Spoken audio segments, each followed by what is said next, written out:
தமிழ்நாட்டில் பரவலாக்கப்பட்ட திட்டங்களின் அடிப்படையில் நிலை 2 மற்றும் நிலை 3 நகரங்களில் மினி டைடல் பூங்காக்கள் நிறுவிட மாண்புமிகு முதலமைச்சர் அவர்களால் டைடல் நியோ திட்டம் அறிவிக்கப்பட்டது.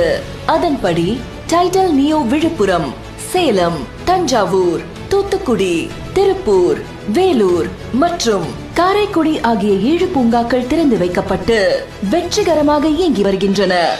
தற்போது திருநெல்வேலி மாவட்டம் பாளையங்கோட்டை தாலுகா ரெட்டியார்பட்டி கிராமத்தில் ரூபாய் 39.06 கோடி மதிப்பீட்டிலும், விருதுநகர் மாவட்டம் விருதுநகர் தாலுகா கூரைகுண்டு கிராமத்தில் ரூபாய் 38.72 கோடி மதிப்பீட்டிலும் மற்றும் ஈரோடு மாவட்டம் ஈரோடு தாலுகா கங்காபுரம் கிராமத்தில் ரூபாய் 39.87 கோடி மதிப்பீட்டிலும் என ஒவ்வொன்றிலும் சுமார் 60,000 சதுரடி பரப்பளவில் தரை தளத்துடன் 3 தளங்கள் கொண்டு IT, ITES, BPOs, startups போன்ற நிறுவனங்கள் இடம்பெறும் வகையில் கட்டப்பட உள்ள 3 டைடல் நியோ பூங்காக்கள் மாண்புமிகு முதலமைச்சர் அவர்களால் இன்று அடிக்கல் நாட்டப்பட்டது.